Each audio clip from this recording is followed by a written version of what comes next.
This is the Dollemore Daily, and I'm Jesse Dollemore.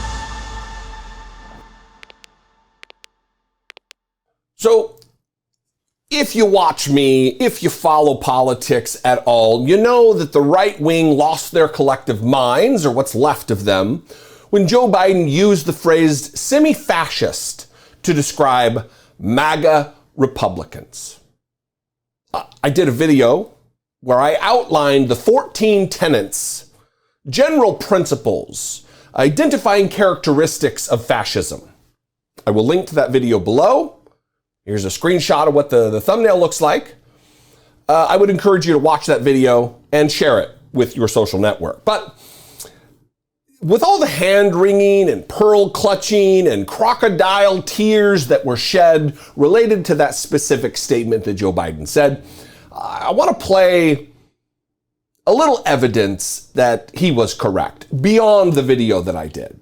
There's a character named Nick Fuentes. I've talked about him before. He's a white supremacist. He is a white nationalist ghoul. He is a Holocaust-denying anti-Semitic troll.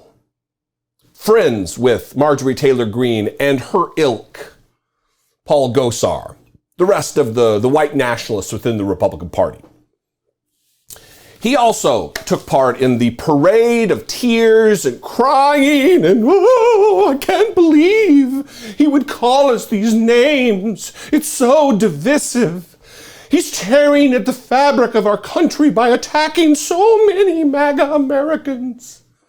It's all a bit much. Real rich stuff, if you know what I mean.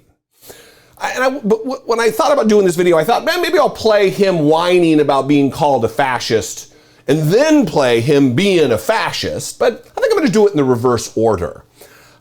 Here's a clip of what Nick Fuentes stands for. This is what he admonishes his audience to follow, to embody, to become, to believe. And then after that, we'll get to him crying some tears about being called the very thing that he is. Watch this. We have got to talk about the fundamentals of our worldview and what it would look like to build a society based on our distinct worldview, which is different from the left, different from a godless, atheist, constructivist, liberal worldview. And what does that look like? Does that look like a society where you have gay marriage and birth control and contraceptives and legal, ubiquitous internet pornography and all the rest, but transgender kids aren't playing in girls' water polo? No, that's not what it looks like. It looks like a society where women don't have the right to vote. And it looks like a society where boys and girls get married as teenagers and start having kids, and they don't use birth control, and they don't use contraceptives, and they have big families and a high birth rate. And it looks like women wearing veils at church. And it looks like women not being in the workforce. And it looks like mothers raising their kids. And it looks like pornography being banned. And homosexuality and transsexuality, as well as heterosexual sodomy, as well as fornication and adultery being shamed by the society, and maybe in some places, in some jurisdictions, regulated by the law. It's not enough to say we're against trannies. You got to be against women's rights too. It's not enough to be against blue-haired feminism. You got to be against women getting educated. Okay? Or else, what are we really trying to achieve here? 1999? 1999 sucked too. We want to go back to 1099. We want to go back to the Middle Ages. So, we're burning your gay pride flag. We're burning your gay pride float. And then we're going to drag your bitch wife out of her house, kicking and screaming, and then we're going to burn her at the stake, too, for being a witch. What he just described, as he put it in his own words, are the fundamentals of his beliefs. And then he went on to describe the Taliban. Women covering their faces. Women not being able to work. Women not being able to go to school. Women not being able to vote.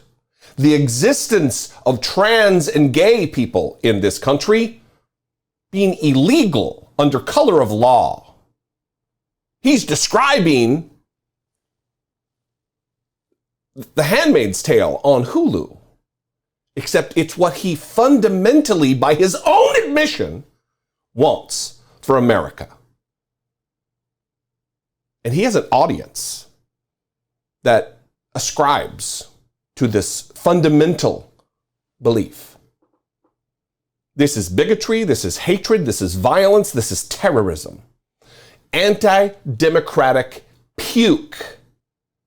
This little incel freak has developed some cogent, some level of power within the movement of white nationalism. He leads an organization that was able to invite congresspeople to speak. And then, because he wants it both ways, when Joe Biden called he and millions of other MAGA Republicans semi-fascist, he cried and he whined and he wailed. He couldn't believe it. Oh, the humanity. Watch little puke incel Nick Fuentes here.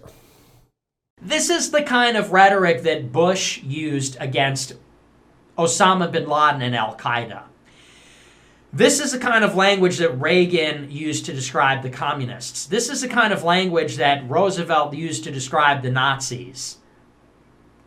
This is not normal. We're not being talked about as Republicans like the opposition party or the conservative party, the right wing of the legislature.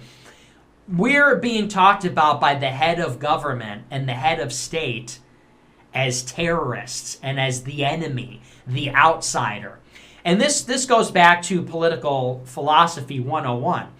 If we're being branded as a minority of fascists within the opposition that is bullying the opposition, he's saying that, and this gets very technical and theoretical, he's saying that, we're a liberal and democratic society.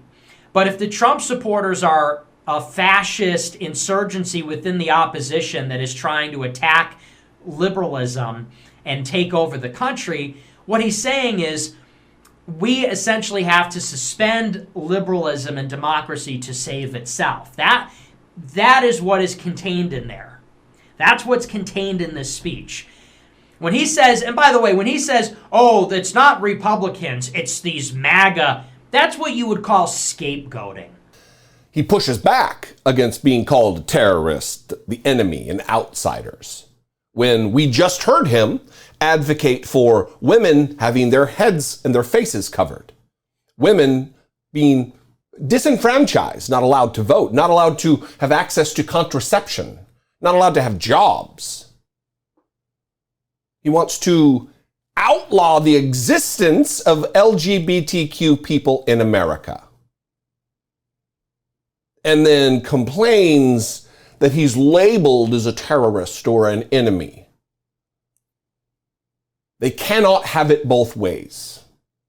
It is impossible.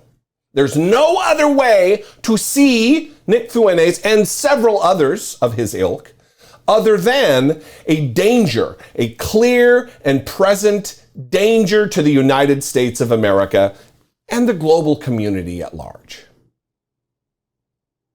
Lucky for him, we do have a First Amendment. We do have the freedom to be stupid, to be vile, to be sinister. He embodies all of that, and he is flexing his freedom with all the strength that his little skinny body can muster. Gross. What do you think? I'd love to know. You can call, leave me a brief voicemail, 714-576-4054. You can email me, daily@dollemore.com. Get at me, trolls.